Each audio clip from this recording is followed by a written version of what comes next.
मेरे प्यारे बच्चों, अब कल से स्टैंडर्ड 10 का बोर्ड एग्ज़ाम होने वाला है और हिंदी भी नज़दीक ही है।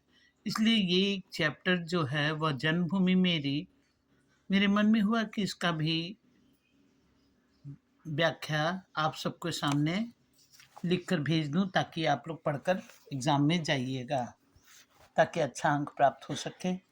यही मेरा ब्लेसिंग है कि भगवान आप लोग अच्छी तरह से मेहनत करके जाके अच्छे से अच्छे अंक प्राप्त करें। अब मैं इसको शुरू कर रही हूँ। वह जन्मभूमि मेरी, वह मातृभूमि मेरी।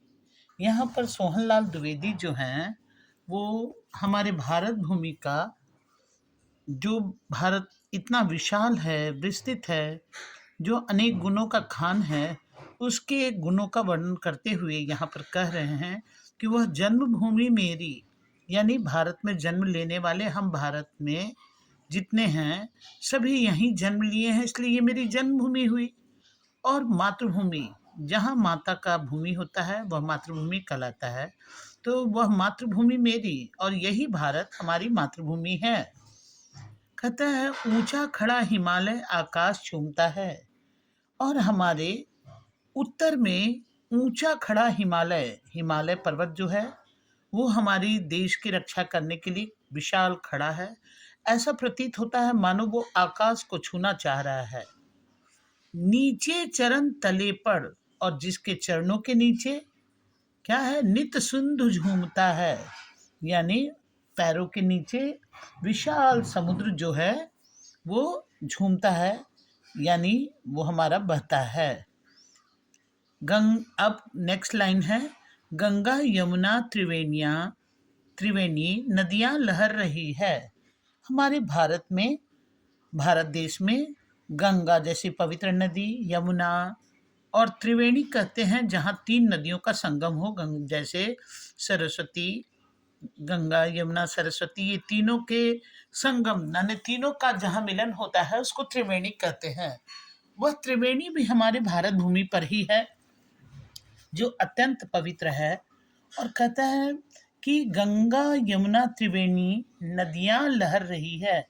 हमारा भारत ही जो देश है वो इतना विशाल, इतना महान है, इतने गुण उसके भीतर गुणों का खान है कि यहाँ गंगा जैसी पवित्र नदियां बहती हैं, यमुना है, और तीनों नदियों का संगम त्रिवेणी भी यहीं पर बह रही है।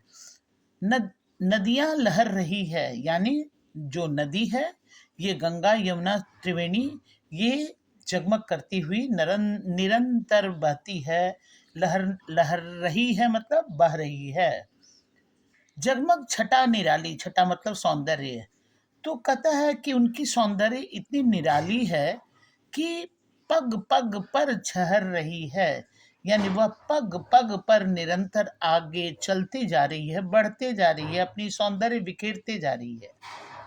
यहाँ पर कवि का लिखने का तात्पर्य ये है कि जिस तरह से नदी का जल निरंतर आगे बढ़ते हुए हम मानव को ये संदेश देना चाह रही है कि ऊंचाई को, आगे बढ़ते हुए ऊंचाई को छूने के लिए हमेशा सतत तत्पर रहना चाहिए, कठिनाइयों को पार करने के लिए हमेशा प्रयत्नशील रहना चाहिए। ये हुआ बच्चों पहला स्टेंजा। वह पुण्य भूमि मेरी, वह स्वर्ण भूमि मेरी, वह जन्मभूमि मेरी, वह मातृभूमि मेरी, वह पुण्य भूमि। पुण्य भूमि इसलिए कहा गया है क्योंकि हमारे भारत जो है ये सदा से ही वसुधैव कुटुंबकम, फिर है धर्म की हमेशा ही यहाँ पर विजय हुई है, धर्म अधर्म के लिए महाभारत संग्राम छिड़ा, ऐसे अनेकों उदाहरण जहाँ हैं। तो पुण्य पुण्य के लिए हमारे क्या कहते हैं, दधीचि ऋषि जो थे उन्होंने अपने हड्डी को दान किया था ताकि असुरों का विनाश हो सके। तो ऐसे अनगिनत कार्य जो हैं के कारण हमारी भारत भूमि हमेशा पुण्य भूमि ही कहलाती आ रही है।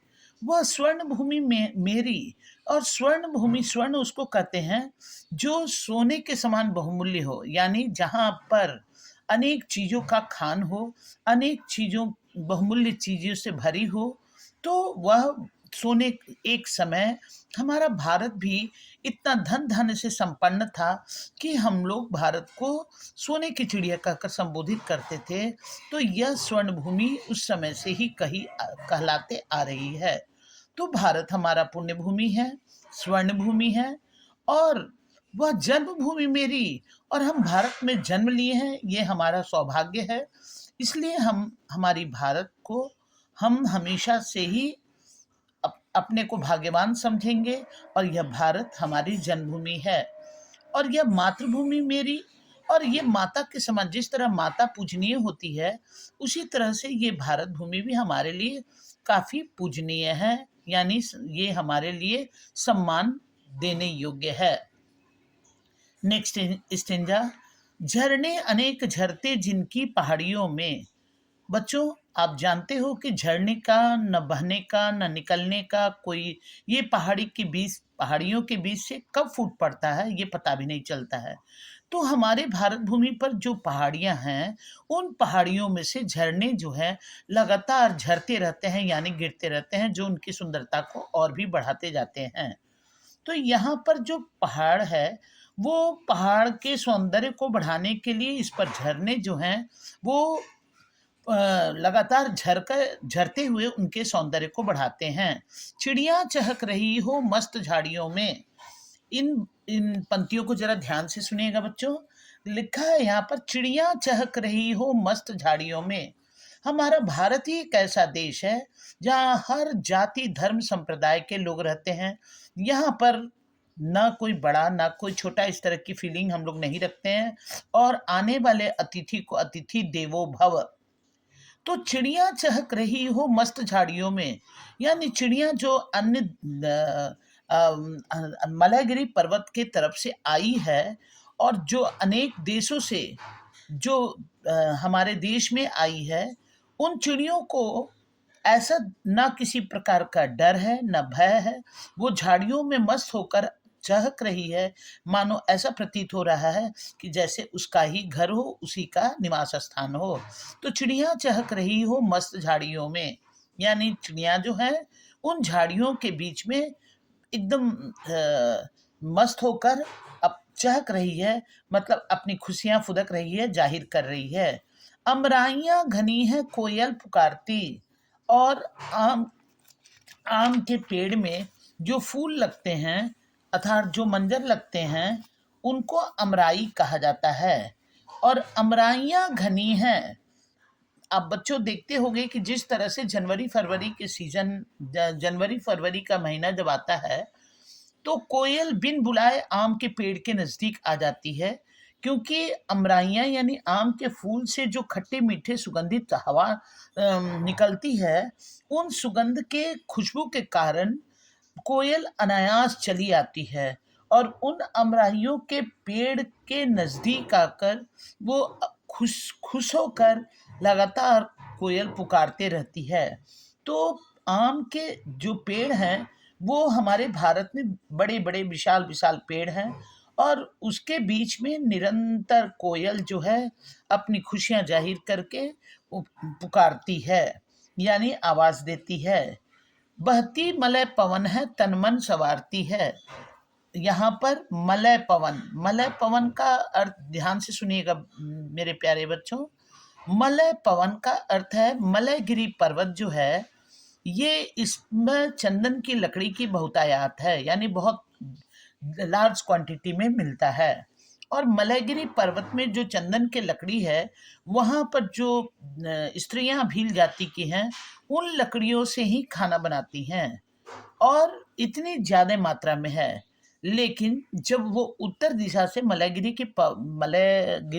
पर्वत से जब पवन बहती है, तो उस चंदन के खुशबू के कारण इतना सुगंधित हो जाता है कि वो जो मलयगिरी पर्वत से जो पवन चलती है, वो शीतल तो है ही, साथ ही साथ सुगंध भी इतना लेकर आती है कि हम भारत के लोगों का तन मन दोनों ही खुशहाली से भर जाता है, और ऐसा लगता है मानो उस सुखद वातावरण का हम लोग आनंद लेते हैं, प्रकृति की सौंदर्य का जो आनंद है वो मलयगिरी पर्वत के बहकर आने से हम भारतवासी उसका आनंद लेते हैं।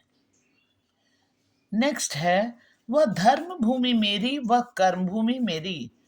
अब यहाँ पर धर्म भूमि मेरी यानी भारत एक ऐसा देश है जहाँ अनेक धर्म, अभी मैं कही कि अनेक धर्म जाति संप्रदाय के लोग यहाँ हैं और सभी अपने अपने धर्मों पर अटूट निष्ठा रखते हैं और इस निष्ठा के कारण ये हमारा भारत धर्मभूमि भी कहलाता है। कर्म भूमि, यहाँ पर भगवान कृष्ण के द्वारा कर्म करने का उपदेश दिया गया है। कर्मण्येवा अधिकारस्ते माँ फलेषु कदाचन, यानी कर्म करना मेरा अधिकार है, फल की चिंता मत करो। इसीलिए यहाँ पर कृष्ण के द्वारा दिए गए गीता के उपदेश में कर्म करने की प्रेरणा दी गई है, इसलिए इसको कर्म भूमि भी कहा जाता है। वह जन्मभूमि मेरी, और ये भारत हमारे यहाँ जन्म लिए हैं, इसलिए यह भारत हमारी जन्मभूमि है और ये मातृभूमि, और भारत हमारी मातृभूमि भी है क्योंकि भारत हमारी माता कहलाती है। नेक्स्ट स्टेंजा है, जन्मे जहाँ थे रघुपति। बच्चों, अब यहाँ हमारा भारत ही एक ऐसा देश है जहाँ पर हमारे देवी देवताओं ने भी अवतार लेकर धर्म अधर्म का, जो हमारे बीच अधर्म फैला था, उस अधर्म को खत्म करने के लिए और धर्म को कायम करने के लिए ईश्वर भी अवतार बदलकर इस भारत भूमि पर जन्म लिए हैं, जिसका यहाँ उदाहरण मैं आपको दे रही हूँ। जन्मे जहाँ थे रघुपति, भारत भूमि ही एक ऐसा देश है जहाँ पर रघुपति यानी श्री राम, रघुपति यानी श्री राम ने जन्म लिया था और जन्म लेकर हम सबों का उद्धार किया, यानी हमारे भारत भूमि में जन्म लिए। जन्मी जहाँ थी सीता, और इसी भारत भूमि में माता सीता भी जन्म ली थी। श्री कृष्ण ने सुनाई, श्री कृष्ण ये भी हम लोग जानते हैं ईश्वर हैं, ईश्वर के अवतार हैं। बंसी पुनीत गीता, और यही भगवान कृष्ण ने इसी भारत भूमि पर जब महाभारत का युद्ध होने लगा तो उस समय अर्जुन को गीता का, पुनीत मतलब होता है पवित्र, और यहाँ पर पवित्र गीता का उपदेश दिए तथा अपनी बंसी के द्वारा सभी गोपियों को, बंसी मतलब बांसुरी, और बांसुरी के धुन से सभी गोपियों को मोहित किया करते थे। और इस महाभारत युद्ध में उन्होंने अर्जुन को गीता का उपदेश भी दिया था। गौतम ने, गौतम मतलब गौतम बुद्ध, हम लोग जानते हैं गौतम बुद्ध की कहानी भी आप लोग को पता होगा अच्छी तरह से, ठीक है। तो यहाँ गौतम ने जन्म लेकर, गौतम का कहानी आप लोग को तो जरूर मालूम होगा, या मैं छोटे में आपको बता रही हूँ, जरा ध्यान से सुनिएगा। गौतम बुद्धा यानी गौतम बुद्ध सुद्धोधन जो थे उनके पुत्र सिद्धार्थ के नाम से फेमस थे। और जब सिद्धार्थ, जब मैंने गौतम बुद्ध छोटे थे तो क्या हुआ कि ये ज्योतिष आए और शुद्धोधन को कहे कि तुम्हारा बेटा या तो राजा बनेगा या तो सन्यासी बनेगा। अब उनके पिता सोचे कि मैं राजा और मेरा बेटा सन्यासी बनेगा, ऐसा इसको बाहर हम कोई वातावरण में इसको घूमने ही नहीं देंगे कि इसके मन में सन्यास की भावना आए, और मैं खुद राजा हूं, इसको भी राजा बनाऊंगा। अब क्या हुआ कि इसी तरह से वो अपने महल के भीतर ही रहकर उनको ज्ञान शिक्षा सब कुछ जो भी होता था सब दिया किया करते थे। लेकिन एक बार क्या हुआ कि उनके मन में हुआ कि अपने नगर भ्रमण करने की उनकी इच्छा हुई। जब उन्होंने कहा तो राजा शुद्धोधन ने अपने रथ के सारथी को कहा कि देखो, नगर के बाहर बाहर से लेके जाना ताकि इसको किसी तरह का सांसारिक विरक्ति न पैदा हो जाए, किसी तरह का ऐसा मन में भावना ना आ जाए, इसलिए इसको नगर के बाहर बाहर से लेकर जाना। तो सारथी भी वैसे ही किए, रथ को लेकर नगर के बाहर से लेकर जाने लगे। जाते जाते उन्होंने क्या देखा कि एक आदमी मर चुका है और वो उसको कंधे पर लेकर जा रहे हैं। तो कभी भी गौतम बुद्ध तो देखे नहीं थे कि इस तरह से कोई आदमी, क्योंकि उनको सांसारिक कुछ ज्ञान ही नहीं था। तो इसलिए वो बोले क्या कि ये क्या है? तो सारथी बताए क्या कि ये देखो, ये आदमी मर चुका है। तो बोले मरना क्या होता है? तो बोला आदमी बूढ़ा हो जाता है, फिर जर्जर हो जाता है शरीर, शरीर कमजोर हो जाता है, आदमी मर जाता है। फिर आगे बढ़े, आगे बढ़े तो देखे कि एक बूढ़ा आदमी लाठी के सहारे चल रहा है। उसको भी देखे तो बोले कि अरे ऐसा दृश्य। फिर आगे बढ़े तो देख रहे हैं कि एक और स्त्री जो है धान कूट रही है। तो इस तरह का दृश्य सब उनको देख करके उनके मन में ना तरह तरह की भावनाएं उठने लगी। वो जब नगर से घूम कर नगर भ्रमण करके आए और अपनी पत्नी पत्नी और बच्चे राहुल के साथ जब रात को सोए, तो उनका मन जो है वो बिल्कुल सांसारिक भावना से विरक्त हो गया और आधी रात को वो उठ करके चले गए। और वही गौतम बुद्धा जो है बौद्ध वृक्ष के नीचे ज्ञान प्राप्त किए। तो वो उन्होंने जो ज्ञान प्राप्त किया, गौतम ने जन्म लेकर जिसका सुयश बढ़ाया, किसका सुयश बढ़ाया? भारत भूमि का सुयश बढ़ाया। कैसे बढ़ाया? जग को दया दिखाया, यानी जग को, यानी संसार के भीतर दया की भावना को उन्होंने जगाया। लोगों के भीतर प्रत्येक व्यक्ति के प्रति सहानुभूति की भावना को उन्होंने जगाया और जग को दिया दिखाया। दिया मतलब ज्ञान, और सारे संसार को ज्ञान का दीपक भी ज्ञान प्रदान कराया, यानी सबको उन्होंने ज्ञान दिलवाया। कि ज्ञान की पहली दीप गौतम बुद्धा के द्वारा ही दी गई थी। तो वह युद्ध भूमि मेरी, वह बुद्ध भूमि। युद्ध भूमि इसलिए कहा गया है कि महाभारत संग्राम में धर्म अधर्म के लिए युद्ध किया गया था, इसलिए यह युद्ध भूमि कहलाया। वह बुद्ध भूमि मेरी, यहाँ पर गौतम बुद्ध जैसे महान हमारे गौतम बुद्ध जैसे व्यक्ति के द्वारा जन्म लेकर इसलिए इस भारत को बुद्ध भूमि कहा गया। वह जन्मभूमि मेरी और यह हमारी जन्मभूमि है और यह हमारी मातृभूमि है। तो बच्चों, उम्मीद करते हैं कि आपको अच्छी तरह से समझ में आ गया होगा।